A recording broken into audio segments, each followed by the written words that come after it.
ひどいな。人の心とかないんか？ Naoya is a great character and a really great antagonist. He just does such a great job at showcasing how corrupt the Jutsu world they live in is. And I know what you're saying. As a feminist myself, I do not agree with his character at all. I hate the guy, but I love the characterization.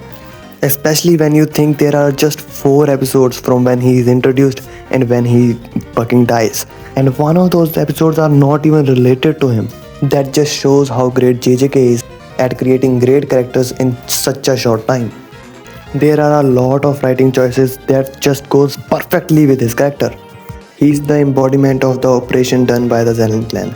And I think Naoya's introduction does a great job at showing what a piece of shit he is. Like he's talking shit about Maki, making creepy comments, and just disregarding her as a woman. And we already start hating the character. You can already feel a little bit of hate towards the character because he's talking shit about Maki. We know how cool Maki is. We can empathize with Maki. We already has empathized with Maki.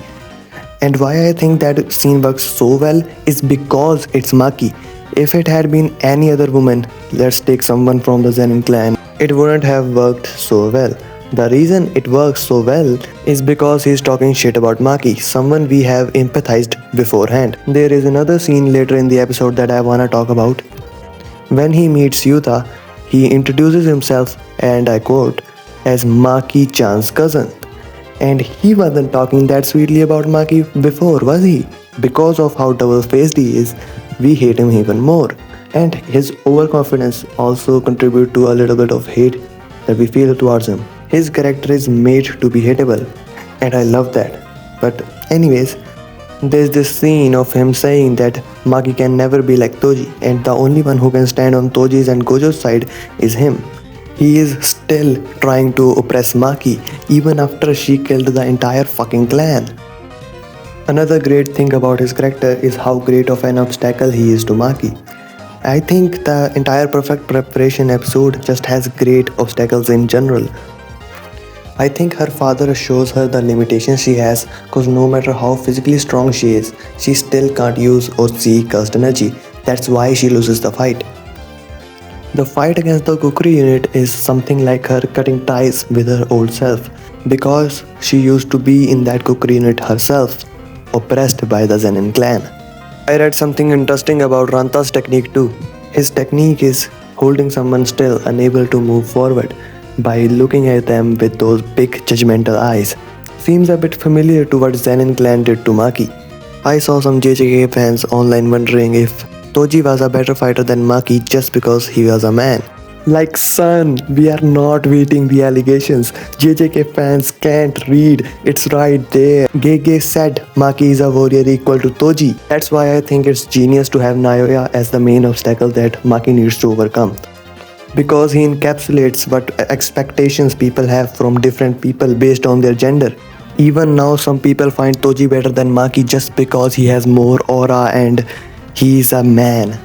Even though Maki is much more cooler than him, Maki actually faces her problems for once, unlike Toji who beats up teenager after telling his son that he's going out to get milk. Naoya idolizing Toji and hating on women is a genius decision on Gege's part. And I love it because Maki is probably the best battle shonen female character that I've ever seen. At least in the fighter type. Like what other good female characters are there in shonen which are actually constantly this good? And I don't want to brag on or something, man, but I fucked with Maki before the Great Shift. So yeah, as I said, peak feminism. Another thing that I think Naoya gets right is the speedster trope. His projection sorcery fixes every problem that I think speedster trope had. Well, technically Naobito was when we first see this technique being used, but we don't really see it being fully utilized until Naoya uses it. And oh boy, we all saw those edits. Speedsters are just too overpowered that the writers needs a way to nerf them. And it's mostly done in a very lame way. Like take the Flash for example. He has to switch in between slow and fast mode, and that gives his opponent the chance to catch him off guard, which is fucking stupid. Or the writers use straight up fucking plot holes to nerf them. But that's not the problem with Naoya. Naoya's technique divides 1 second into 24 frames, and the sorcerer can predetermine those frames, but the frames cannot break the laws of physics. So that means he's not exactly fast. It's more like he's creating a predetermined path, and it's more like he's teleporting in between those frames. And why I think that this technique is perfect? Because once set, the trajectory cannot change. He has to go in the direction he is going. He cannot change the predetermined frames. So by using that, the writer can give Naoya's opponent a chance to win the fight without retconning or making plot holes. While looking for inspiration for this video, I came across this video by Simon Shortbread. In this video, he was talking about season 1's Juju Stroll of episode 15. Man, I miss Juju Strolls. In this scene, everyone is asked about what kind of person is their type, and Maki replies, someone who's stronger than her. Which may seem alright at first, but if you think about it, this is the type of idea the zenin clan have drilled into their minds. Which means even after leaving the clan, Maki is still affected by their ideas of strength. In the scene we see young Naoya, he calls himself a genius, which is true, and that's what the entire clan has told him ever since he was born. He is the ideal person that the zenin clan respects, a young attractive man who has inherited the clan's cursed technique and has a lot of cursed energy to use it. So when he hears about someone with no cursed energy, the very thing that makes them strong, he thinks that he will be miserable and weak. Well, I don't know about miserable, but instead of weak, what he sees is one of the strongest people he has ever seen in his entire life. His worldview changes. The sin of the weak is that he does not recognize true strength.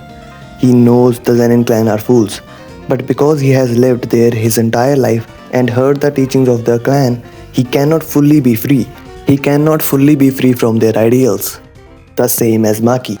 But the reason why Naoya lost at the end is because this time he is the one who is not recognizing true strength. The strength of Maki Zenin equal to that of Toji.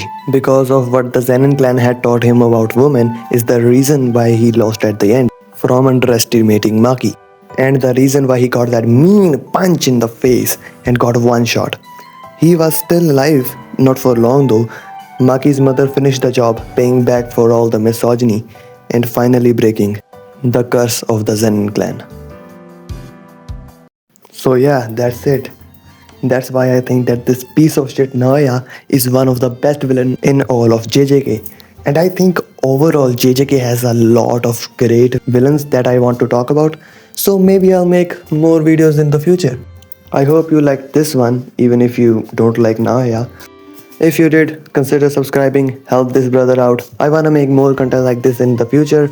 So see you next time. Until then, keep being nerds, keep being awesome. And also, keep being feminists. Tonight I'm gonna give you all my love in the backseat. Bubble pop electric. Bubble pop electric.